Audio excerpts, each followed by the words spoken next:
हम पटा लेबै दोसर माल होलिया में। Surya recording studio singing by Mukesh Mawali. लेबै दोसर माल होलिया में।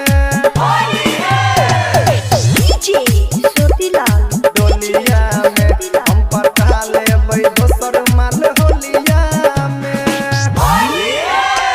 हम छौड़ा मवाली छी डरबौ ने गे कि प्यार में तोरा हम मरबौ ने गे। हम छौड़ा मवाली छी डरबौ ने गे कि प्यार में तोरा हम मरबौ ने गे। हम फंसबौ ने तोरा मीठी बोलिया में। हम बोलिया में भल चल जेबे बैठ के डोलिया में।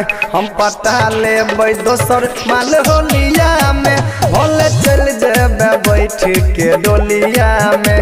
हम पटा लेबै दोसर माल होलिया में। सूर्या रिकॉर्डिंग स्टूडियो पटा लेबै दोसर माल होलिया में। डीजे ज्योतिलाल हम पटा लेबै दोसर माल होलिया में। कोनो न कोनो से चलाइली है काम, तू चलाइली है काम गे। एत हम बैठ के पीबौ दारू वाला जाम, हम दारू वाला जाम गे। गे जब जब याद तोहर आई तहु गे, डीजे पे जोगिरा हम बजाइबौ गे। डीजे पे जोगिरा हम बजाइबौ गे। कोनो लिखल नहीं हमर मत गोलिया में। हाँ गोलिया में भले चल जेबे बैठ के डोलिया में। हम पटा लेबै दोसर माल होलिया में।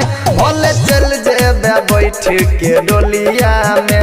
हम पटा लेबै दोसर माल होलिया में। मिक्स बाय ज्योतिलाल पटा लेबै दोसर माल होलिया में। डीजे ज्योतिलाल हम पटा लेबै दोसर माल होलिया में। सुन गे छौरी हमरा ठकी है न प्यार में, तू ठकी है न प्यार में। केते के पीछा छोड़ देलियै इंतजार में गे छौरी, इंतजार में देलियै इंतजार में गे छौरी, इंतजार। मुकेश मवाली से जे खेल करबे, सच में गे छौरी तू सेल भजबे। सच में गे छौरी तू सेल भजबे।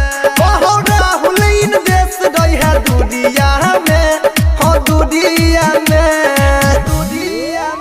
भले चल जेबे बैठ के डोलिया में। हम पटा लेबै दोसर माल होलिया में। भले चल जेबे बैठ के डोलिया में। हम पटा लेबै दोसर माल होलिया